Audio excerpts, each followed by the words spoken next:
tezkor tadbir davomida giyohvandlik vositalarini saqlab kelayotgan shaxs aniqlangan va u qo'lga olindi. Toshkent shahar Ichki ishlar bosh boshqarmasi va Davlat xavfsizlik xizmati tomonidan katta miqdordagi giyohvandlik vositalarining poytaxt hududida tarqalishiga qarshi bir qator tezkor tadbirlar o'tkazilmoqda. Xususan, Mirobod tumani ichki ishlar organlari faoliyatini muvofiqlashtirish boshqarmasi jinoyat qidiruv bo'limi hamda Davlat xavfsizlik xizmati Mirobod tuman bo'limi xodimlari tomonidan Yakkasaroy tumanida olib borilgan tezkor tadbir natijasida Ivan ismli shaxs qo'lga olinib, uning xonadoni xolislar bilan ko'zdan kechirilganda katta miqdordagi giyohvandlik vositalarini saqlab kelayotganligi aniqlandi. Olingan tezkor ma'lumotga asosan, Yakkasaroy tumanida olib borilgan tezkor tadbir davomida fuqaro P.I.ning yashash xonadoni ko'zdan kechirganimizda xonadondan g'isht shaklidagi jigarrangli o'tkir hidli mumsimon moddalar har bitta qizil va ko'k o'ramalarga o'ralgan magnit yopishtirilgan shaffof polietilen paketiga solingan jigarrangli o'tkir hidli mumsimon moddalar borligi aniqlandi. Ko'p miqdorda shu bo'yicha tegishli tartibda bayonnoma asosida rasmiylashtirib oldik. Gumonlanuvchi mazkur giyohvandlik vositalarini internet orqali olib, grammlarga ajratib, yashirish yo'li bilan tarqatib kelgan. Buzoqning yugurgani somonxonagacha deganlardek sergak ichki ishlar organlari xodimlari tomonidan u qo'lga olindi.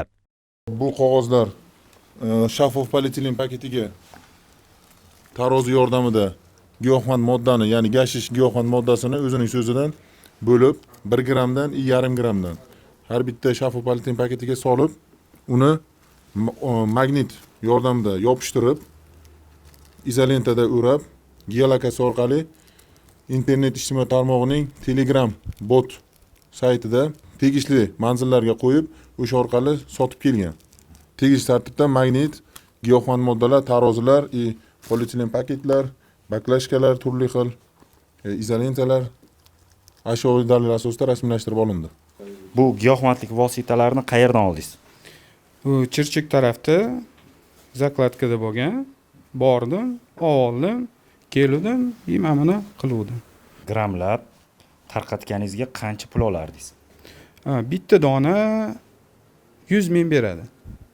Polni butun olib borib qo'yaman, 100 ming berash. Olingan giyohvandlik vositalari 8 kilogramm 303 gramm bo'lib, bahosi 4 milliard 317 millionni tashkil qilmoqda. Tahlil qiladigan bo'lsak, 16,606 nafar insonni zaharlashi mumkin edi. Ichki ishlar organlari va Davlat xavfsizlik xizmatining o'tkazgan tezkor tadbiri natijasida zahri qotil o'z vaqtida to'xtatildi. Mazkur holat yuzasidan O'zbekiston Respublikasi Jinoyat kodeksining 273-moddasi 5-qismi bilan jinoyat ishi qo'zg'atilib, qamoqqa olish tarzidagi ehtiyot chorasi tanlangan. Toshkent shahar Ichki ishlar bosh boshqarmasi va boshqa huquqni muhofaza qiluvchi organlar tomonidan katta miqdordagi giyohvandlik vositalarining tarqalishiga qarshi tezkor tadbirlar muntazam o'tkazilmoqda. Biz ayni damda Sergeli tuman ichki ishlar organlari faoliyatini muvofiqlashtirish boshqarmasidamiz. Bu yerda jinoyat qidiruv bo'limi xodimlari tomonidan tezkor tadbir o'tkazilgan. Tezkor tadbir davomida giyohvandlik vositalarini saqlab kelayotgan shaxs aniqlangan va u qo'lga olindi. Sergeli tuman ichki ishlar organlari faoliyatini muvofiqlashtirish boshqarmasi jinoyat qidiruv bo'limi bergan ma'lumotga ko'ra, tumanning Nomdanak mahallasida profilaktika inspektori va tezkor vakillar tomonidan gumonlanuvchining xonadoni ko'zdan kechiriladi. Natijada 1983-yilda tug'ilgan shaxs o'z xonadonida katta miqdordagi giyohvandlik vositalarini saqlab kelayotganligi ma'lum bo'ldi. Olingan daliliy ashyolardan bilish mumkinki, gumonlanuvchi giyohvandlik vositalarini yashirish yo'li bilan tarqatishga tayyorlab qo'ygan. Zahri qotilni grammlarga ajratish uchun tarozi ham borligini ko'rishingiz mumkin. O'tkazilgan tezkor tadbir natijasida katta miqdordagi giyohvandlik vositalari poytaxt hududida tarqalishi oldi olindi.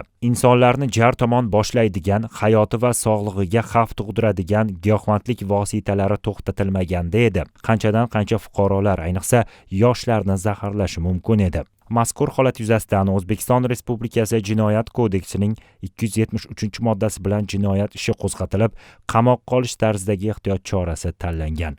Mazkur moddaga ko'ra sud hukmi bilan 20 yilgacha ozodlikdan mahrum qilish jazosi tayinlanishi mumkin. Xavfsiz va sog'lom poytaxt oyligi doirasida bu kabi tezkor tadbirlar davom etmoqda.